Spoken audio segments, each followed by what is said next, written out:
श्री हनुमान बेनीवाल जी। धन्यवाद सभापति जी।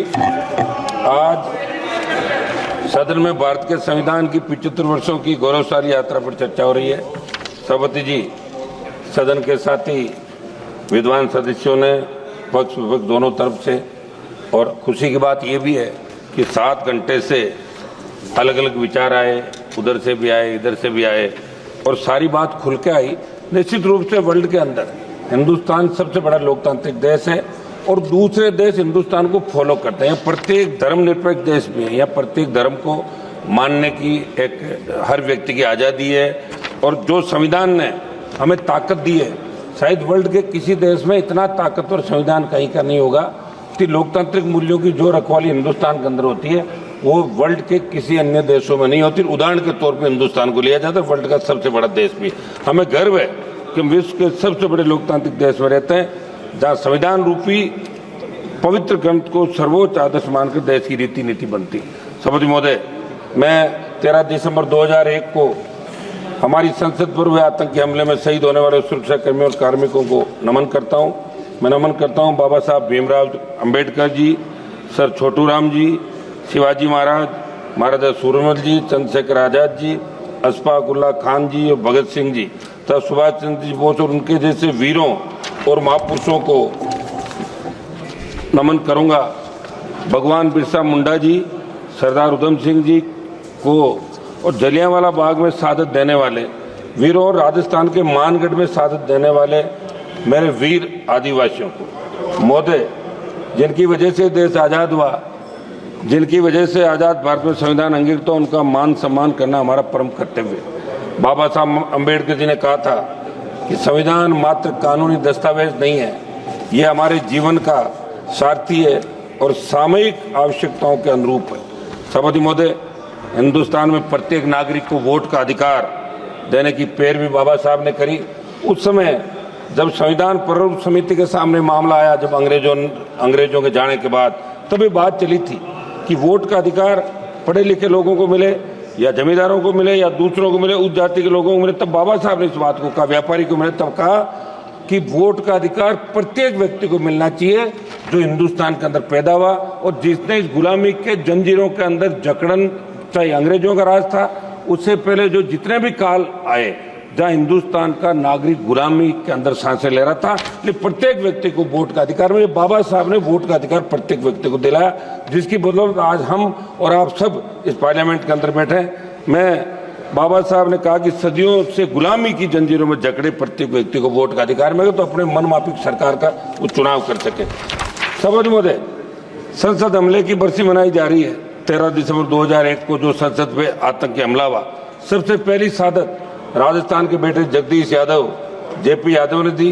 राजस्थान में सीकर से अलग होकर बने नीम का थाना के रहने वाले जेपी यादव आतंकियों से शेर की तरह लड़कर वीर गति को प्राप्त हुए। सभापति महोदय, 26 नवंबर 1949 को हम भारत के लोगों ने स्वतंत्र भारत के संविधान को अंगीकृत, अधिनियमित और आत्मसमर्पित करने का संकल्प लिया था। संविधान की इस गौरवमय यात्रा को आगे बढ़ते बढ़ते जब हम देखते हैं तो नजर आता है कि देश के किसी न किसी कोने के अंदर हमारे दलित भाई, पिछड़ा भाई, हमारा आदिवासी भाई समानता के अधिकार को हासिल करने को जूझ रहा है। राजस्थान की मैं बात करूंगा, जालौर जिले के साइला तहसील के सुराना गांव में कथित तौर पर पानी की मटकी को छूने पर हुई पिटाई के अंदर एक 9वीं क्लास का बच्चा इंद्र मेघवाल, जिसकी मौत हो गई। मैं खुद मौके पर गया था। पाली के सरकारी हॉस्पिटल में कोविड हेल्थ सहायक जितेंद्र मेघवाल की हत्या इसलिए कर दी कि आप मूछ नहीं रख सकते, मुंह तक अधिकार। 1 मिनट साहब, बात तो करने दें, ऐसे क्या कर रहे हैं आप? केवल इस बात के लिए कर दी क्योंकि वो मुंह सकता था। हाल ही में बालोतरा में किस्ताराम मेघवाल की हत्या कुछ लोगों ने कर दी। मेरे संसदीय क्षेत्र की खींवसर विधानसभा क्षेत्र के तांतवास गांव में मेघवाल समाज के परिवारों को दबंगों ने पीटा, मगर कोई कार्रवाई वहां की पुलिस नहीं कर रही, जहाँ राजस्थान के अंदर आपकी सरकार आती है। मैं मांग करूंगा कि आज़ादी के 75 साल बाद दलितों को, पिछड़ों को, सबको उनका हक और अधिकार मिले और जो कानून है उसके दायरे के अंदर प्रत्येक व्यक्ति को न्याय कैसे मिले, ये आप लोग इसके अंदर कराएं। राष्ट्रपति महोदय ने 26 नवंबर 2024 को कहा था कि बाबा साहब अम्बेडकर जी की प्रगतिशील और समाज सोच के छाप हमारे संविधान पर अंकित है।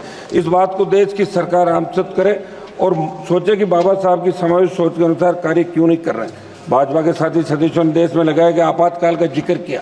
हम भी ये कहते हैं कि आपातकाल गलत लगा था, बहुत से लोगों को तकलीफ पड़ी, बहुत से लोगों को जेलों में रहना पड़ा, ये अच्छी नहीं थी। लेकिन इंदिरा गांधी जी की दृढ़ इच्छा शक्ति ने एक झटके में बांग्लादेश को पाकिस्तान से अलग कर दिया था और पाकिस्तान को सबक सिखाया था। इस बात को भी आपको याद रखना है।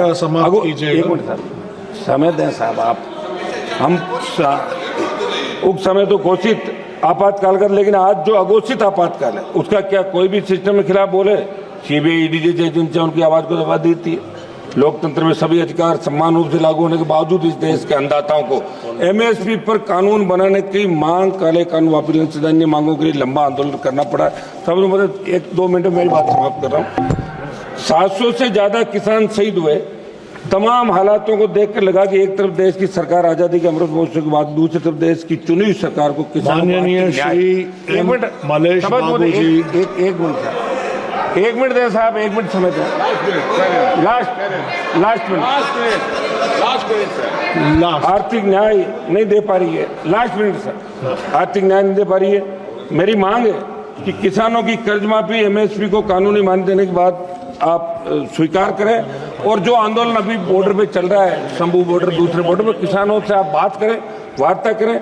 संविधान में सहमति और असहमति दोनों को एक समान मूल्य के रूप में देखा गया, लेकिन आज क्या हालात, कोई भी सांसद, कोई नेता, कोई भी व्यक्ति सरकार के निर्णय से असहमति व्यक्त करता है तो उसे दुश्मन की नजर से देखा जाता है। ये ठीक नहीं है।